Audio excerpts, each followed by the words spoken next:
This means something. This is my third podcast because I don't do these fucking things. That's love. That's for real. Lobo and DC. You supposed Cheers, to. guys. Cheers, breaking the mold. Cheers. Breaking the mold for Lobo. Thank you for Lobo.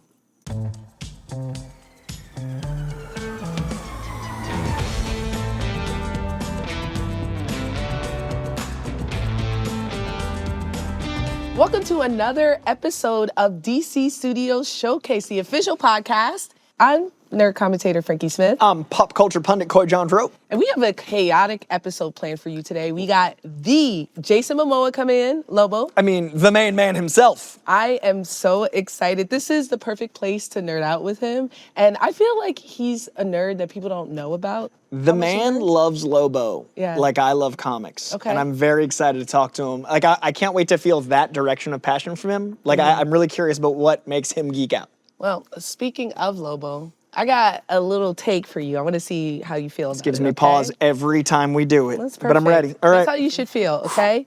Now, I feel like Khal Drogo has a cooler aesthetic than Lobo. Now, hear me out.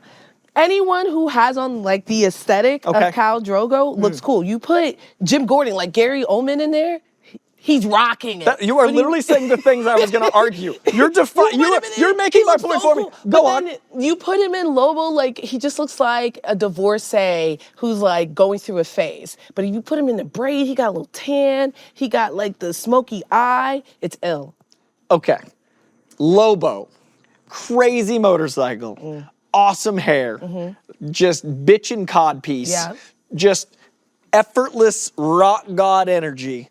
The Space Hog itself, he inspires cool 90s characters. He precedes the edgy 90s comic book movement. Khal Drogo precedes midlife crises. A motorcycle A man dressed in blue with long hair is Tobias Funke. Wait. Do you know who Khal Drogo is? He's dude Momoa plays in the Dragons. Where do you have blue from? I thought he had the... No. So you don't know how Khal Drogo... Okay, so Khal Drogo, topless, right? He's got a little loincloth. He's not wearing blue. Okay. He has a braid down to his butt. Smoky eye, okay? But there's nothing more midlife crisis than having a motorcycle and a leather jacket. But if you've done it as a lifestyle your whole life... No. I think that Lobo has killed Santa. Santa could take out Khal Drogo. That's the corniest thing I've ever heard. But I do think it's cool that you mentioned that Lobo kind of inspired all of the 90s. Yeah. I know everyone's going to pretend like they know who Lobo is, but some of us don't. Okay. So why don't you give us, I say 30 seconds, Coy, to give us a breakdown of who Lobo is. Okay, so if Superman is about hope and about finding your people, Lobo's kind of the opposite. He's a nihilist. He is a Zarnian, which is a race that is actually very cultured. And he kills his entire race just because he wants to. He is someone that is obsessed with going his own way, doing his own thing. He is the ultimate in freedom of expression. He is a character that has in fact killed Santa Claus. So the man is about finding the rules, breaking them, and doing things his way. He is the definition of like a blah energy. They just put all of his best stuff, in my opinion, his best stuff, his early stuff, in a big fragging compendium, which collects, like, it's an omnibus, it's a beast. Are you talking about Jason Momoa or Lobo? I'm talking about Jason Momoa, built this book, he bound it himself. No, there's a Lobo book, a big fragging compendium, and it's enormous that you can get right now that gives you, like, his best stuff. Okay, well, for those of you at home who aren't afraid for a little help and want to know more about Lobo before the film comes out, I definitely recommend, I like Lobo Unbound, but definitely check out the big fragging. Yeah. Is that a good fragging? Oh, yeah. The big fragging compendium. And that's a very Lobo thing. Yeah, I always felt like what Deadpool is to Deathstroke, Lobo is to that like anti-hero cool guy like Wolverine. The cigar chomping, that whole like the hook. There's a lot of him that has that like 90s thing. Absolutely, and even him breaking the fourth wall. Which he did. Before Deadpool, after She-Hulk. Yes, always give her propers. Yep. But I think that he's a very interesting critique on the anti-hero, and I think on masculinity overall. I think it's an interesting look at the other side of extreme masculinity, right? If you've got like the extreme soft goodness of the masculinity of Clark Kent and the extreme edgy for the sake of edgy, but it kind of works because the character is loved. Like, Lobo's so the opposite of Superman. And when you think of Jason Momoa, he's definitely Lobo, from him playing Khal Drogo, as we mentioned earlier in Game of Thrones. He was also Dante. I was going to say, Dante in Fast X is very Lobo-coded. Yes. There's so few actors that when you see them not in character, you're like, well, that's the character. Like, this man... I think he discovered this character when he was a kid. Yeah. I think something in fate was he kind of turned into Lobo in real life. Like his Ness, he couldn't have been driving motorcycles at 12. Physically, maybe he's a big guy. But like that journey to me is like, it kind of was art imitating life to get us this perfect casting. There's no one I can see playing Lobo but him. Yeah. And there's no one else that feels like that off camera. Having Lobo here is a big deal, right? This is the first time we've seen him live action in a feature film. Yeah, and he's a character I feel like people have been wanting for so long. Like this feels like one of those, I mean, to me, the 90s are starting to be the things that are being adapted. And when you think about movies and actors and things you want to see, Lobo's top of list. If you look at something like Supergirl, it's a space adventure. It's going to be going through all these different locations and settings and like experiences. That's when you bring in a character that's like on a space hog. So I think in pop culture, it's the right time. I think Momoa's the right guy. I think everything led to this. And I have a huge theory I want to share with you. Okay. I'll wait until after we talk to him to really get a feel of it. So let's bring him out. Bring out the main man. We actually have Lobo here, which is incredible. This means something. This is my third podcast because I don't do these fucking things. We appreciate having Here we go. you here. I'm doing it for Lobo. For Lobo. That's love. That's For real. Lobo in DC. You supposed Cheers, to. guys. Breaking the mold. Cheers. Breaking the mold for Lobo. Thank you for Lobo. I'm glad we all drank from I wish that was... That Melee's so good. It's straight vodka. I love it. I wish it was Guinness, man. I haven't really drank beer, no, but I will for This Lobo podcast next is time. over. He was going to do a third podcast, but now. Do you like, have you ever had a Guinness? A Guinness? No, that's the dark one, right? That's the beer. Wait, give me a Guinness. Oh, is this about to happen? Are we about to have the first ever Frankey? Well, it's almost 3 o'clock. So it's about time. Look, you want a good podcast, don't you? Look, everybody in the back like, Legal. we let him. Is alcohol okay? I'm having my honeymoon in Killarney, so I need Guinness to like, get me in the space, man. Yeah. All right, here we go. When we had James on the show, he told us the second it was announced that he would be the head of DC Studios that you text him. Instantly. Lobo. Is that true? Absolutely. Whoa. The moment I absolutely found out that he was, I just texted him right away. I'm like, Lobo. That's it. Big question mark. Just because, I mean, I've been with DC for 15 plus years going on. And so, yeah, just, that's what I originally thought I was coming in at. And you know what the truth of it is? I met James a long time ago when I was auditioning for Guardians of the Galaxy. Yeah. We got along like the house on fire. So Yeah. I was like, it was cool that I knew him. Peter Safran, I'm very close to. Obviously, he was James Wan's, producing partner. And, now that they're both in there together, I was like, hey, guys. Yeah. You know what I want. You know what I'm going to be asking. I've never seen someone so excited to, like, see a casting. Like, the entire fandom unanimously was like, literally, who else could have been?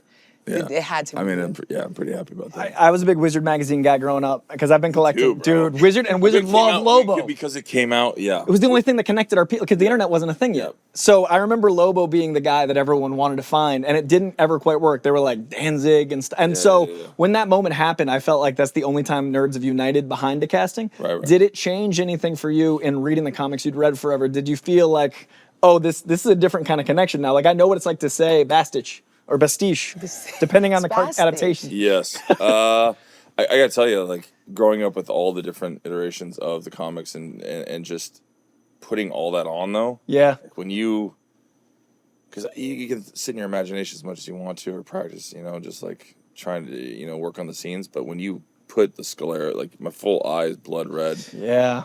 Face, teeth, because I've never had all that in before. Every part of my body is covered, nails, everything.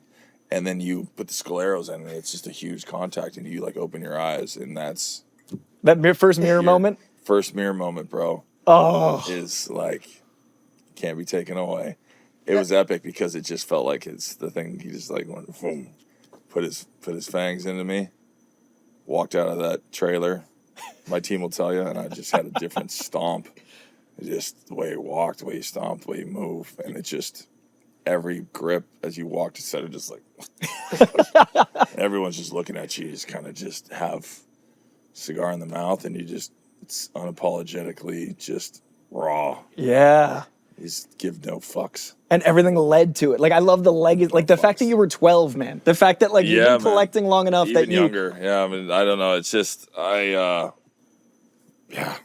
it's the dream role. I mean, you can't think about being a kid and then obviously get to play one of your comic book. Yeah, I love Spider-Man. I'm not getting bit by a spider and swinging around. Like, you actually get to do the thing we all dreamed of. So it's ultimately like this. I'm very excited, and I got to see a little bit in looping. Yeah.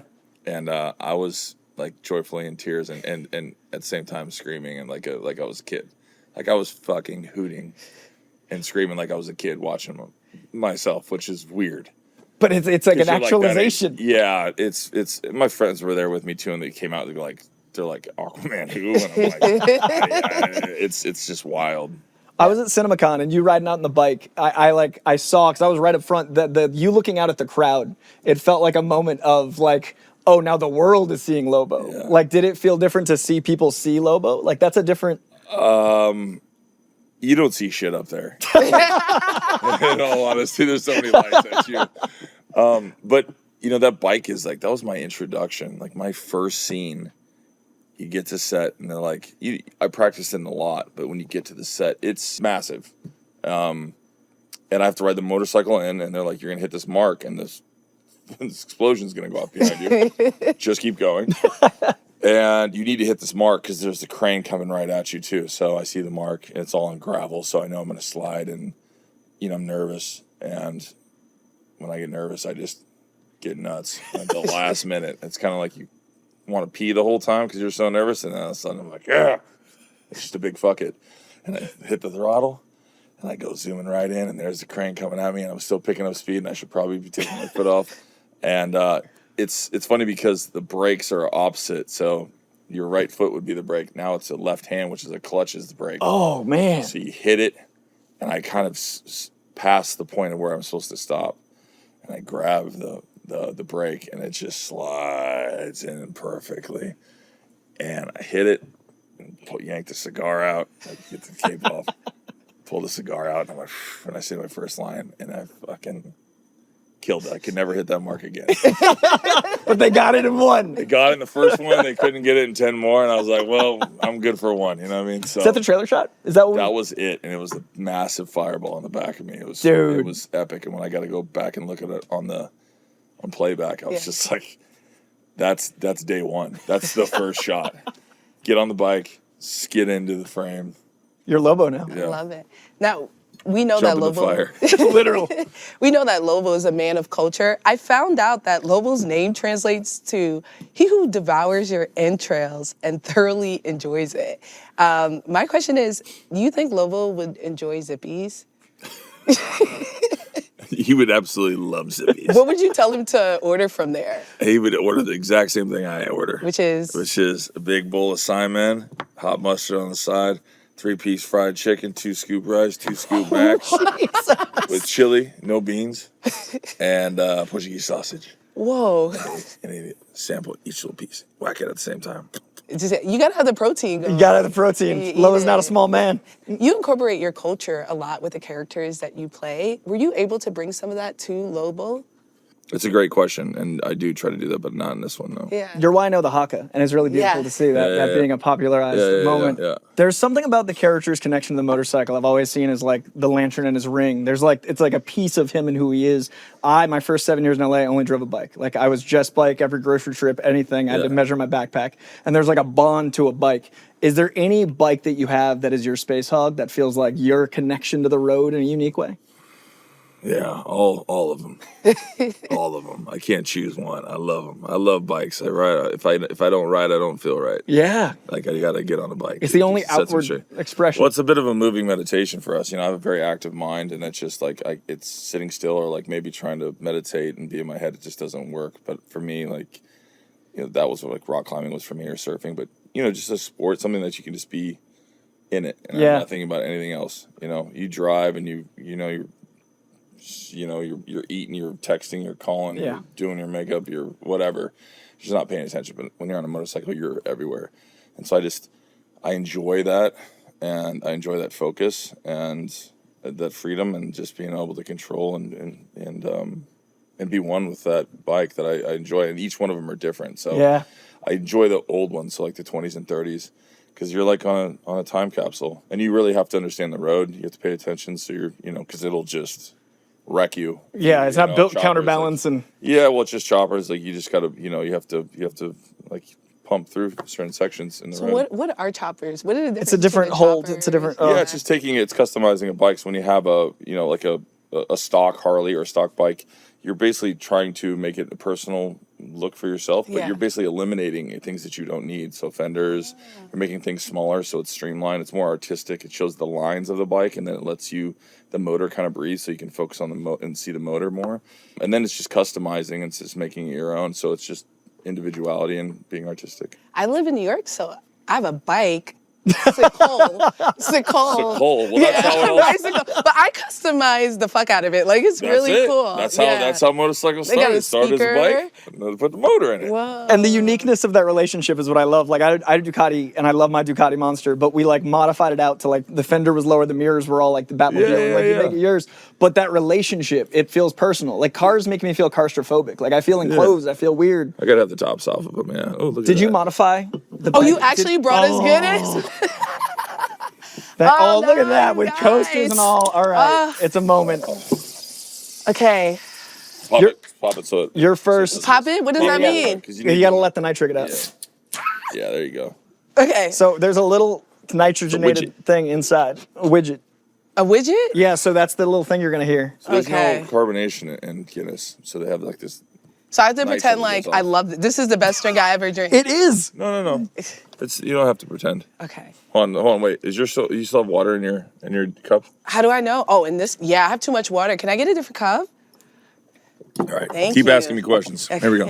So This is the best goddamn podcast ever. Look at these things. Go! in the Jason vein of Momoa is pouring my customization, first Guinness. Yeah. did you have any notes on the Space Hog on camera? Did you customize? I have tons of notes on that thing, man. Yeah. It's extremely challenging to write because there's like missiles and everything on the side, so it's really hard to turn on. Thank you. All right, so let's sit for a second. And the left-hand turn, like you said, you had to brake with the left. How much unprogramming was that? It's rear is left and right is front. Yeah, left is rear brake. It's a little weird. But So you've been driving for years. You had to like reprogram how to ride. No, because I have English bikes. I have all different types. I mean, like Bruffs. I have Triumphs and BSAs and things that are different than my Harleys. And Indians are like the throttles on the left, which really screws you up. So no, that's why I like riding all the bikes because you have to be ready. It's even more meditative because you've got to. Yeah, but when you're like dialed in, it's the coolest thing ever. Yeah. You're just like watching traffic and you're just like constantly moving. It's like a tractor. Do you have any Yeah, they're all suicide shifts. You guys No are, shit. You guys I don't are have any speaking hand French. To suicide me. shift? I can't even imagine. don't know what So any it's of you this can't means. shift up here. You're shifting You're manually. basically your foot's the clutch. It's like a car. So your foot is the clutch, like a car. And you shift. You take your hand off the steering wheel to shift, which is down by your hip, and your gas is your. And that's not the preference. No, it's just more extreme. Like it's just another layer. Oh, I talked to Zen in the art of motorcycle maintenance with one of your buddies at the Bikeriders premiere. Oh, yeah. And he was talking about the meditative element. Launch it. Oh, wait. I Don't have this a is a moment. chant. This is your first one. Here we go. This is my first one. I have a college chant. I could curse, right? Okay, cool. It's up to it, down to it, fuck those who don't do it. We do it because we're used to it. Yay. Hey, now take a big gulp. Okay. It's delicious. No. This is actually not as strong as I thought it would be. It has the least amount of alcohol people don't know. Less calories than skim milk. It's less, yeah. I thought this was like super beer. So I'd drink like, I don't know, cider. And if there was a G in this glass, we'd be splitting a G. Oh, wow, good. Because it's hard because Coy is Irish. Yeah. Are you? Oh, it's Yeah. I was assuming. But, and so I never had Guinness, so now I get to have I'm one honored to be first. here for the first. There you go. And thank you. Like Lobo's meant a lot to me since I was a kid, and me to too, see brother. you embody, man, and to know Wizard, like, thank you. Yeah, man. Absolutely. Thank you so much. So great to meet Yeah. you. Thank you for the Guinness. This Thanks is for having incredible. me. Thank you for caring so loudly. We appreciate you. Cheers, brother. All right, we just sat down with the man himself, and he's Lobo, I gotta say. And I'm honored. I think the highlight of this show's entire trajectory, every episode we've done, I was here for your first I took it so well too. It wasn't as bad as I thought. I always thought it would be like super bitter, like chocolate drink. Like coffee. nectar of the gods. Drinking my first Guinness with Jason Momoa though is definitely like up there with pulling James Gunn's hair. You know what I mean? That's like a one-of-one experience. Yes. First Guinness, with Jason Momoa. And you know what? I'm glad that I got to drink a beer with him because that brings me into not just my recommendation. Oh. Okay, but a theory that Oh, yeah, I you wanna feel tell like me a was thing after. confirmed. Yes. Okay, so I have a theory of the Fast franchise that it is part of the DC universe. And and that's why I'm so glad that I got to, drink beer with family, which is, a big part of it. But essentially, I think there was confirmation in Fast X through Jason Momoa's character that in Fast 5, when they pulled that safe out of the police station, they brought in a portal from another world.